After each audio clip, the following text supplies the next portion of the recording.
Signature around this blob. It's odd.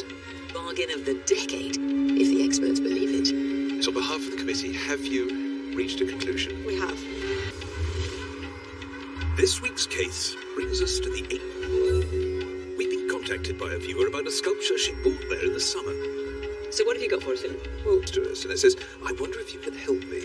I've recently purchased what I strongly believe is an Elizabeth Frink. It's a sight this summer at Ardley Boot Sale in Essex. At a car boot sale? And she goes on, providing provenance for me, I believe the man I bought it from regularly purchased items from scrap metal dealers. Scraps for us? We've come to Nationwide Metal Recycling outside of the sculpture, Amanda Hello. Hello, Amanda. Hi there. Nice to meet you. For us. I've got stains of a man in my bag to show you both. Should we go somewhere a bit quiet to have a look at it? So let's have a look at it then. Okay, just here.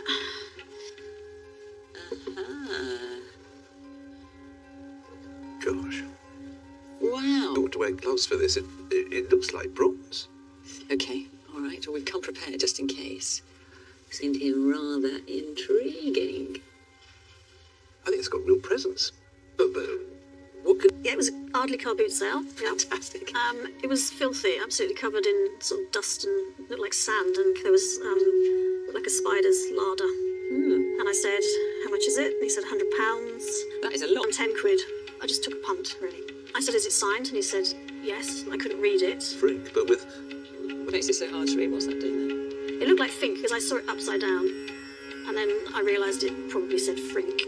I recognised the name, but I didn't know anything about her. Born in Suffolk in 1930, Elizabeth Frink enjoyed her primal, jagged bronze figures captured the existential angst of the post-war years.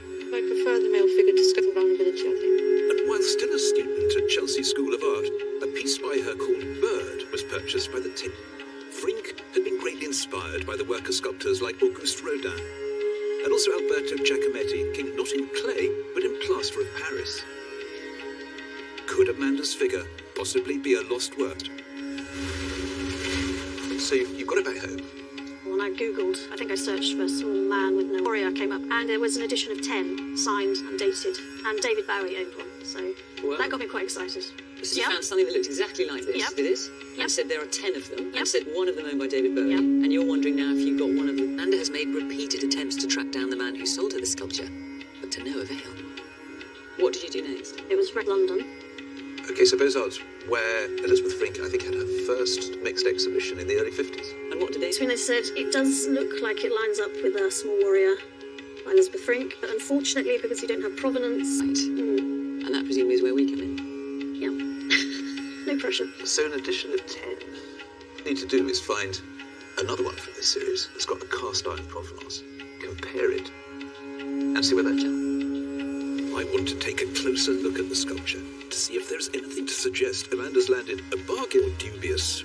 I'm utterly intrigued by this object. You see, if it's not, it'll be is a recast. Someone has got hold of one of the original series and then recast it at a later date. But it doesn't. By that I mean there's a real crispness to the details. You can almost imagine the sculptor pushing the surface of this. What's so infuriating about this object that does pull is that we don't know where it was. It's got no provenance. In art world terms, this is a lost purchase. This sculpture is a genuine work by Elizabeth Frink. It should be made of bronze. Unfortunately for us, Tom in the scrapyard has a futurist identified particular metals. Our gun here is an XRF gun, which is an analyzer of all the metal. So we put that onto the piece of metal, and it'll tell us the exact chemical breakdown of what's inside it. But we've used this before on the show. But you usually go off in action. And it goes into the paint, tells you what the chemical content is. Bang, you've got the answer. We call it the gun of truth. Oh, fair enough. Right, there you go. Okay, I'll put it on the scales. So we'll gun it and see how much it is. Right. Well, if it's not bronze, we've even started. It's quite tense, isn't it? So yeah, I'd buy that as bronze today. Bronze. So The gun of truth has spoken. Good. What do you feel? Relieved. Yeah, Wow. good stuff. If this is a bronze by Elizabeth Frink, what kind of value could we be talking? Well, Elizabeth Frink, who people are wanting to collect, I would say up to 50, possibly £60,000. Wow. Okay. It's the real thing. I did just choke there. Yeah. Wow. But Tom, what's it worth for scrap? So, based on today's market, being a kilo. So, being that it was 2 kilos, it's a tenner. That's less than he paid. Yep. Yeah. The car booth buy of a lifetime. Or just a bit of old scrap. Back in London at Phillips Gallery, we're kicking off our investigation. It seems that Elizabeth of warrior sculptures in the 1950s, but with so little provenance, we firstly need to rule out any dodgy dealings. The world's largest private database of stolen art and antiques shows no record of any small warriors being reported missing. Insurance? We now need to find out as much as we can about Frink's small warriors if we're going to be able to place Amanda's figure amongst their ranks. So we're heading across the country to Dorset, where Elizabeth Frink lived until her death. We've come to the Dorset Museum in Dorchester to look through their Elizabeth Frink collection, and Annette Ratuzniak, curator of the Frink estate. Nice to see you too. Welcome to the world of Elizabeth Frink. I would have to say, with all the thing up around us, one gets a real sense of her inner world. Yeah. Joe and Annette will form part of the authentication committee. Impressions of Amanda's sculpture. Well, we could have brought the actual sculpture along today. We haven't, because we want to get this casework before we show it to you. I have got a photograph. See, this one, for example, has the signature on it. Great, thank you. Lovely. Yeah, if it's real, it's an early piece. So what we will be looking for is the handling, because she's not on work to assistants. She did it all herself. She did it all herself. In terms of a warrior, it's got various actually good points to photograph, although we would have to see it has got that sort of liquid, immediate energy to it. Maybe I've just got a really suspicion. I do have one glaring concern from the photographs, which is this really extraordinary, I can't, almost the bobble signature. or the blob, yes. Do you yes, see we that do. in there? And it's not great. No. And I think that it's the free expression of Frink's signature. And if it was a fake, it's a bit convenient to have this blob just. I really don't like that. That is very odd. What's the provenance on it? Okay, try this. A Colchester car boot sale. One. Stranger things can happen. In the absence of any recent provenance, we need to go back to the beginning, and with Joe, to find out how the small warrior made his art world debut. I've pulled together a centre for you to have a look at. And what I think you'll be really interested to see is this 1959 exhibition catalogue from the Waddington Gap. There she is, looking amazing. With her fabulous hair. She is just the epitome of the bohemian artist, isn't she? Now, this of the works that were exhibited, and I think you might be interested in number 20. Warrior, 1956, edition of Chips. It's a key sculpture for her. It's in one of her very first solo shows in the 50s. Is there a picture of it? Sadly not. It's actually a review from that exhibition in the Daily Telegraph. So this is Sculptress of Power at 28. But there is one small bronze figure, 1956, which underlines the direction of her development. It is the figure of a variations on the same theme. Wow. So isn't that exciting? So you've got a contemporary reviewer who is pointing out small Sculpture found in a car boot sale, if it does turn out to be by Elizabeth Frink, marks a real turning point, a pivotal leap. So we now know that if Amanda's figure is right, it marked a high point in Frink's early career. And so can Annette shed any light on what became of the entire edition? I'm looking at what looks like of Amanda's, and there's an edition of 10. Yeah. Where are they all? Well, we don't know. She didn't have any in her private. I've never had access to any for any exhibitions. But yet you know there's an edition of 10. Yes, because Liz would authenticate that 10 bronze sculptures were allowed to be made from that original plaster sculpture that she created. Sculptures would be transformed into finished bronzes at her local foundry, using a method of casting called the lost wax process. Firstly, a gelatine mould would be made of Frink's original plaster. Then, moltened to create a model of the sculpture. At this stage, Frink would sign her name into the base. A series of waxes are attached to the mould, allowing liquid to run in and out. The wax is then coated in a mixture of plaster and then heated so the wax melts out. Molten bronze is poured through the ducts, filling the space left. To prevent fakes or unauthorized copies, many sculptors destroy their original plaster once the limited edition is complete. This wasn't always the case. So this plaster is from the early years of her career, a series of birds that she was working on. And yet this isn't a bronze, it's a plaster.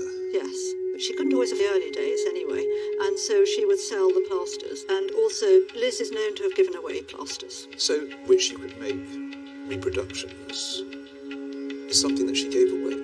Yes. So, grim thought that Amanda's may have been done from a plaster that she gave away. Viable. So you've actually planted a seed of some concern here in this story. Then be one of those that was effectively done by someone who was trying to palm it off as an original. Possible. Using something like this bird, a plaster from which you could do a bronze. Yes, but it would have associated with it. It all comes down to authentication. A fake is obviously a fake. Yeah. It's unquestioned. So it's all about the association of the object with the artist. Yes. The paperwork, the knowledge series, with the permission of the artist or their family. Yes. And that's what we need to try and reassure. With the threat of Amanda's figure being an unauthenticated imposter, we need to trouble warriors in Frink's original edition. So we know now from the cat small warrior came in an edition of 10. So presumably there were 10 out there? Yeah. Now the question is, how many can we track down?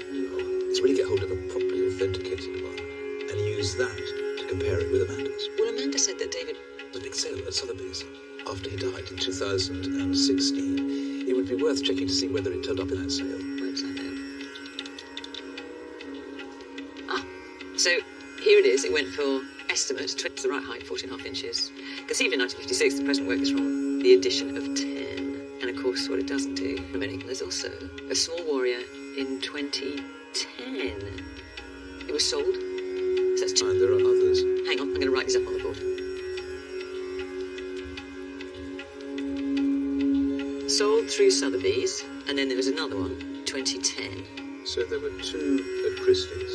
And they start popping up like dragon's teeth. One at the Redfern Gallery, up the road. Hang on. There's one with Kristen of mine. Oh, that's handy. So that's 6. 6. Hang on, there's another. There's one with Beaux-Arts. Beaux-Arts, of course. Okay. God, this is beginning to feel like an incident room, isn't it? It is. And here is our evidence board. So this is 7 out of 10. Well, what I suggest then is now that we've got this, Amanda's could be in addition to these, or Amanda's could be one of from these various sales and the dealers, and try and work out where these warriors are. And I can go to the 59 exhibition when they were first shown and try and work forward. Sounds like a plan. What every art dealer hopes for is a solid paper trail that takes us back to the point of sale. So I'm heading for calls from the British art scene and to Waddington Galleries, where Small Warrior first went on show in 1959. I'm hoping might have some proof that Amanda's figure was once here. So, Jake, we know that Liz Frink at Waddington's for the first time. Can you give us some of the background information as to how that might have happened? Well, yes, we can. We're lucky. And we have the stock books here that go right back. I've been looking through, and I'm afraid I couldn't find it. You couldn't find it? No. I looked right the way through the book, and then right at the end, a loose page. And this seems to be a page torn out of the book and used as a separate ledger. And here we all Frinks, all from 1959. This is the entire show. Okay, so this ink page rust in the 50s when A Small Warrior was first exhibited. Absolutely. If we look down the list here, we can see it numbered 1.5 inches tall. Warrior 1956. And interestingly, we also have here the edition number of the editions. Definitely 10 were done. It would indicate that the decision to make 10 sculptures was it looks like we sold out the edition, and somebody here has written out, which looks to me like tuition. I know how you feel. Yeah, I mean, it's clear there's a lot of interest in her. She was a very hot artist, but back at that, selling at that kind of rate, multiple editions of the same sculpture. And then we have here, at the top, a series of columns marked 1, 2, 3, 4, 5, 6, 7, 8, 9 names. So these names that we've had to blur out for confidentiality reasons are all Small Warriors. Absolutely. And this accounts for 9 of them. What about the 10? Well, there's a sex that can be seen in conjunction with this. What's that? So what we have here is, in effect, an Oliver Frink warrior sculpture. What's interesting about this is number 2 is sold to the first, the one that was actually in the show. The existing cast either belonged to Liz and she kept it, or... I see. It seems to me, therefore, with these names, we could be looking at people, persons to some association with Amanda's Small Warrior. And there's also the thought that there's another one unaccounted, might you say, have been Liz's? Yes. Liz Frink's. provenance. The only problem is, it's not their stage in any way. No, so you've got to find that link. Back at the gallery, I'm still trying Warriors, but I've also come across something intriguing in the BBC archives. It allowed a BBC documentary unit to film her at work in her Chelsea studio. I'm keen to show it to Amanda, so we're meeting up in Chelsea to track down the studio and see if the film holds any clues for us.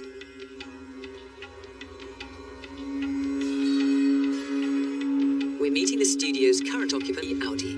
Welcome. Thank you very much. Nice to meet you. Hi there. This is Amanda, who's brought her statue.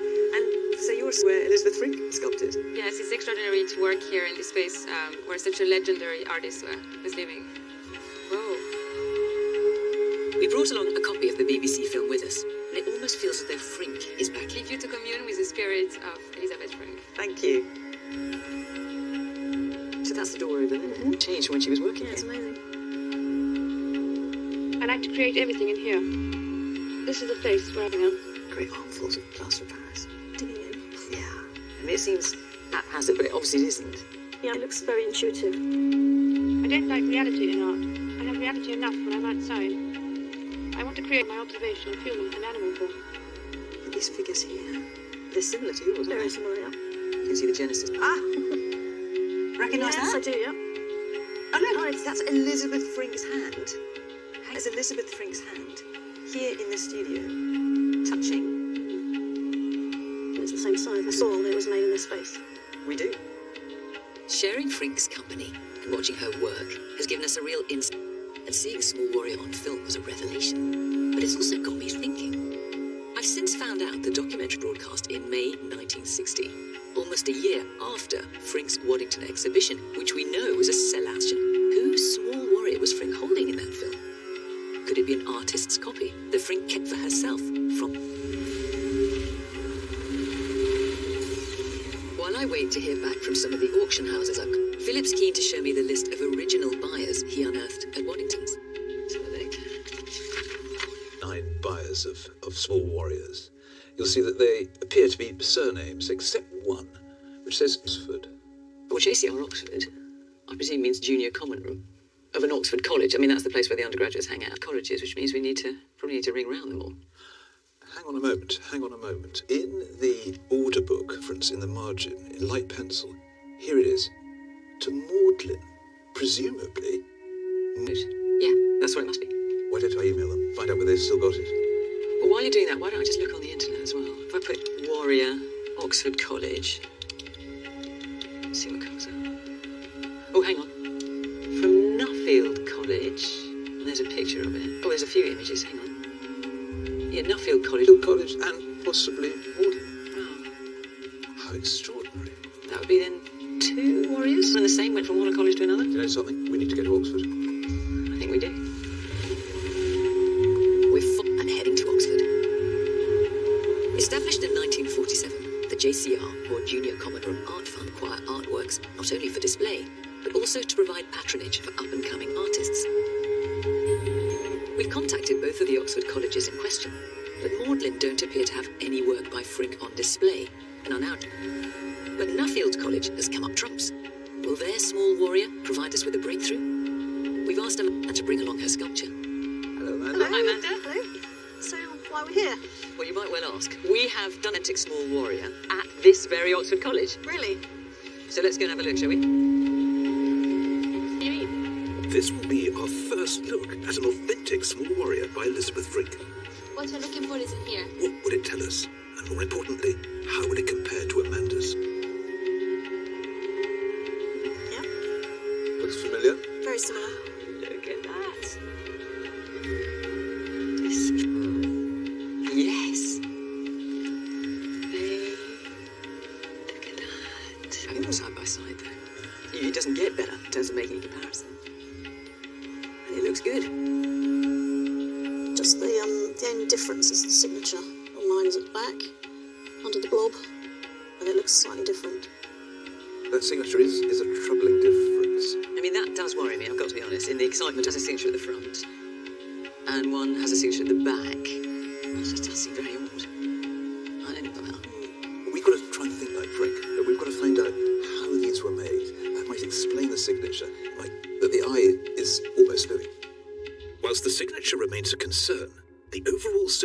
possibilities of...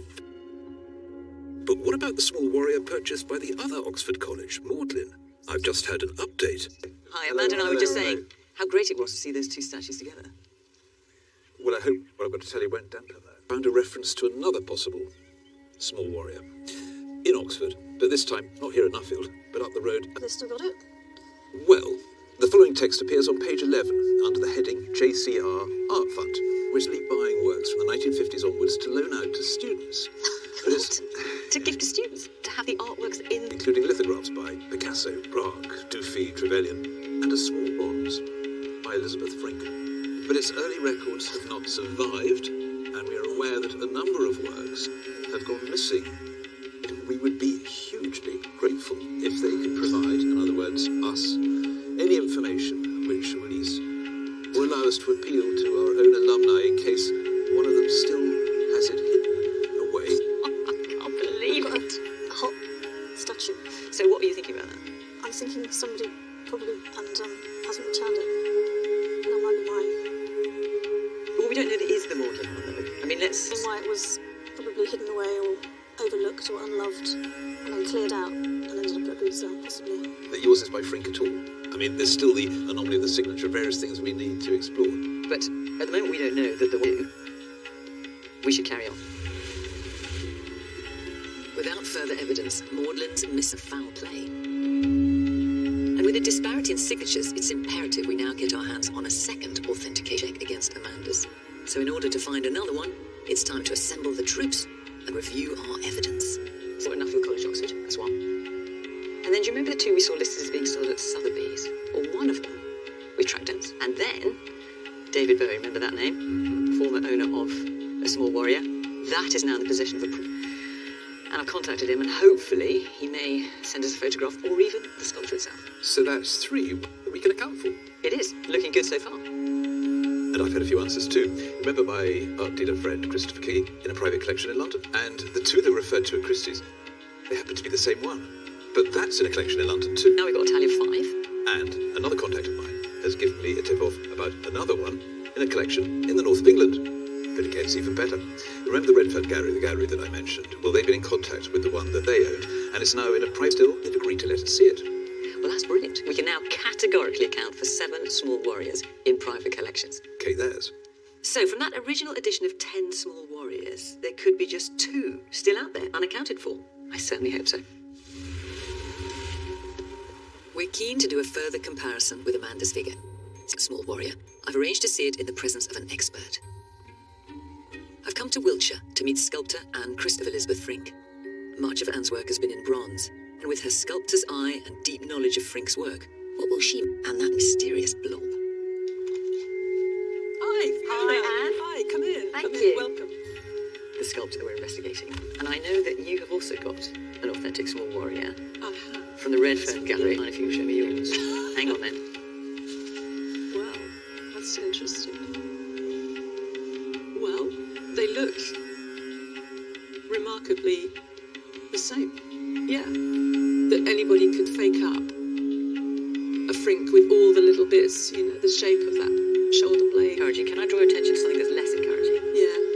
The signature on the authenticated Frink is at the front. As it is, let me show on the authenticated Frink at Oxford, at Nuffield College. And when you look at Amanda's, it's at the back, on this blob. It has. So what are we to make of that? Well, the blob is there. The blob is part of the sculpture. I mean, the way Liz made sculptures, you know, bits drop. And she would leave them or not leave them, depending how she felt about them. So this is a blob of plaster. The plaster cast. Yes, it is, yes. I see. And so, I have to say, we thought until this point that the signature came second. But what you're saying is the blob would have already been there. Yes. And what she's sort of signed around it, is that what you're saying? Well, it looks like the N over the blob. So turn it a bit, because I want to see if... Yeah, that's There good. you go. That's good. And the bottom of the K actually kind of swings around the blob as well. Yes, okay. I see. So I would always sign something in the most unobtrusive place possible. And so maybe she did it at the deal. It was very awkward to go around that blob. do you think it's possible that she thought that isn't really working? So I'll need to put it... And the front has got a nice flattish bit that's easier to sign in. So in a way, it almost makes it more right. Is the artist working out, where shall I sign this? How will this work best? I'll try it here. not so sure this is working, works better, and that's what she sticks with. One theory I'm keen to try out on Anne was the possibility of Amanda's sculpture as the BBC film implied. Is it possible that this is what's known as an artist Frink had made for herself to keep? Well, back then in 59, Liz was unlikely to have been able to, unless they cast it, and she said, no, I'll only sell the edition with the signature at the front, but it's cast now. I'll have that as an artist copy. So there's that scenario. I believe this signature is actually part of the solution, and the reason why Amanda's figure became an outcast. Did Frink hold this odd man out? So, in terms of next steps then, what would you suggest? Cast at the same sort of time. They would all be the same bronze. Right, the same bronze composition. So that I think you should go up to Pangolin Editions. It's a very big foundry. I've used it since it opened. Get there, whether they think it's cast by the same foundry. They can measure it very accurately. And they can choose to cast it, and whether that fits with the time. at the right period. In the right period. Better do that.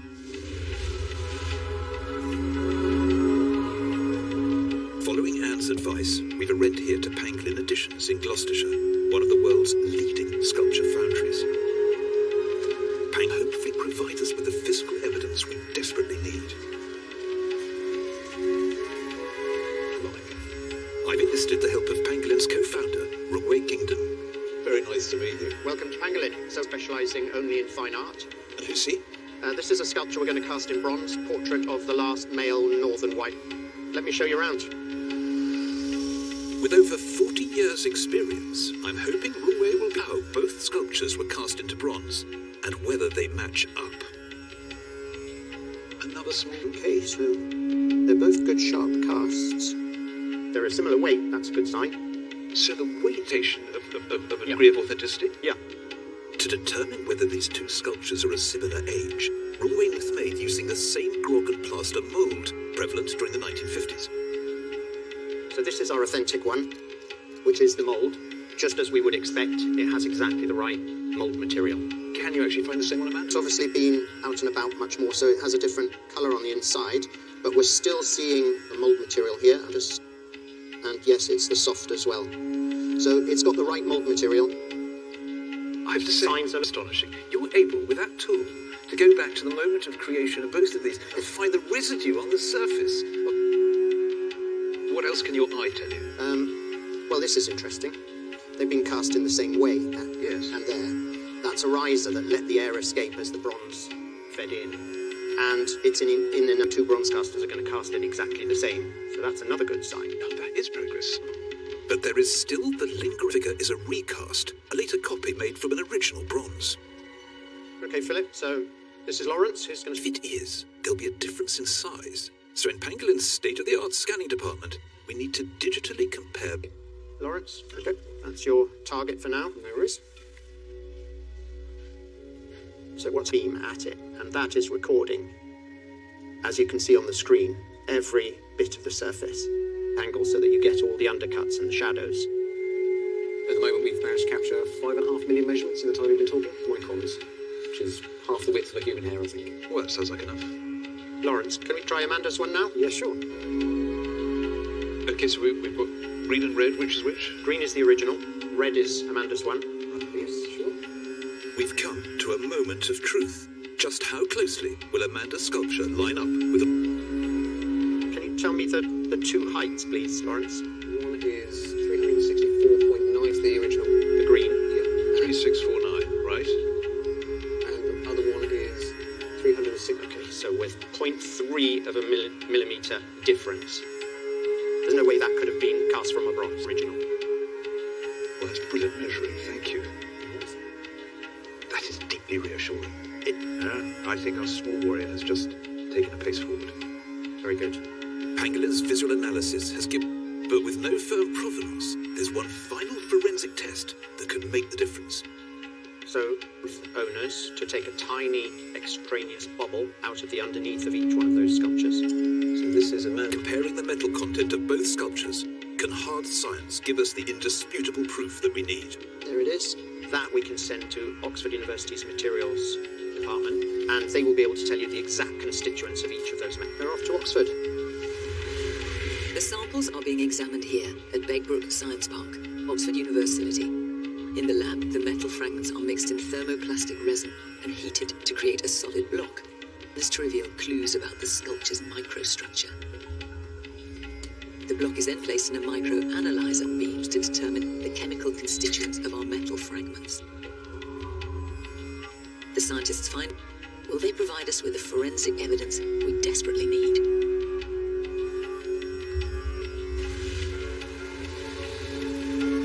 After several days of analysis, the results from the bronze samples have been displayed. We're making the final arrangements for Amanda's figure to be assessed by a team of experts who specialise in not one, but two original figures for the purposes of comparison. Hi, Philip. There were three. Look at this. Red Fern Gallery, Amanda's, and this one is the one that belongs. So now we've got two authenticated warriors to compare with Amanda's. We have. So this one, we managed to track it down from you very kindly. Agreed to let us borrow it for the day. I mean, what an incredible point of comparison for the committee to... The warriors are in place, and there's news from the lab. And I've got something as well. These are the results from Oxford metal analysis. Let's have a look. So it's from Dr. Peter Northover. Two figures were cast in the same metal alloy, an alloy that equates to the current LG4 standard. It's the 1950s. Oh, that's fantastic. Great start. The closeness of the samples makes it very likely that the metal supply of LG4, and not impossible that they came from the same ingot. That's the Red Fern Gallery, Small Warrior, and Amanda's. Exactly the same composition of bronze. Likely. Quite likely. Well, that's as much as they can say, isn't it? It gets better. We can read high probability that the two figures do form part of the same edition. Well, I mean, from a scientist, you can't get a better response than that. Listen, I think it's as good as it's ever going to get. Said that. They're still not going to like that signature, I know it. And the lack of provenance. We're about to find out, because the experts with the power to authenticate Frink's works have begun to arrive. We're being joined by sculptor specialist Niak, together with Reg Singh from Beaux-Arts, the gallery which initially rejected Amanda's sculpture due to its lack of... Given that Amanda's Small Warrior is in the dock, this is his case for the defence verdict. Oh, thank you. Over to you. This will be their first chance to compare Amanda's figure with not one, but as... There's the signature. So the signature exactly is in the lower right-hand corner of these two, and obviously at the back. So look, Philip and I are taking stock. When I look back at all the figure fortunes we've made over the years, I think there has been amongst the trickiest. I mean, think about it. A statue appears out of nowhere at a carpet sale. We then find out it's part of a limited edition. I've managed to track down 8 authenticated Frink Small Warriors. And Amanda's could be the 9th experience with figure fortune, though. That may not necessarily be the case. And there's still a chance that someone might come for the sculpture ending up where it did. First impression, a highly detailed casting, which it definitely is. At this stage in place, and physically speaking, this looks and feels exactly like a Frink from the late 50s. And scientific analysis has also shown that it has all the ingredients necessary within the metal. Lacking, though, is a certain provenance.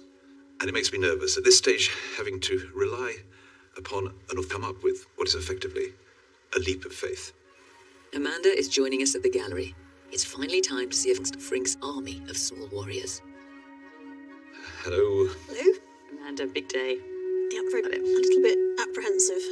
Excited, but yeah, I'm not sure how it's going to go. Well, these fake. What are we talking about in terms of value? Well, if this is an unauthorised version, Okay.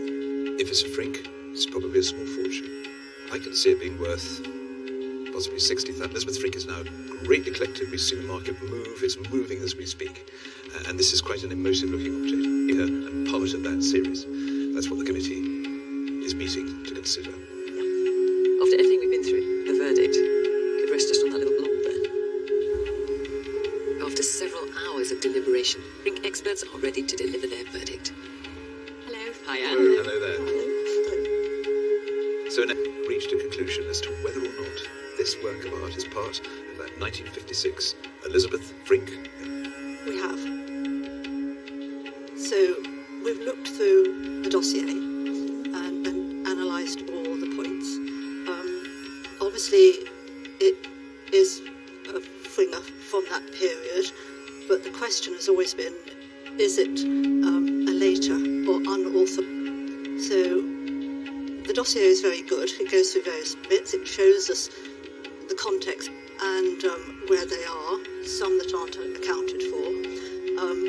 Most importantly and significant, scientific metallurgical reports that were done, which were really extensive and very interesting. And those are what have swayed us and persuaded us that you have an original. Well done you for finding it. Brilliant. And it's a very beautiful sculpture. It is beautiful, yeah. Thank you. And well done for rescuing it. Well done. That it's, safe. That was quite a build-up, wasn't it? It was, yeah. I thought it was going to go completely the other way. So well done to you. Thank you, kiss you, Fiona. Come on, Gordon. Well done, you. I couldn't be more thrilled for you. Give us one of those. Mark our boots us tonight, aren't we? We should have absolutely no doubt the authenticity of Amanda's sculpture was the metallurgy report. I mean, it specifically linked it. We've been able to do that before, because when we look at artist pigments in their paintings, what we're effectively doing is saying, is there anything in this painting that rules the... What we could do is say, the composition of this bronze rules the artist in. It can only be by Frink, even the same ingot, for heaven's sake. It's going to make it to the Frink catalogue raisonné, and it's going to be hereafter known as Small Warrior Colchester car boots. And the sculpture will be in the safekeeping of a gallery while Amanda considers her options. Have an undiscovered masterpiece or another treasure such as a rare musical instrument, ancient artifact or mystery jewel, contact /fake or fortune. Access to Warwick Jail's watch on iPlayer. And over on BBC Two now, a special team hunts for the worst war criminals gone to ground. Rise of the finale of the following events are based on a pack of lies is here next.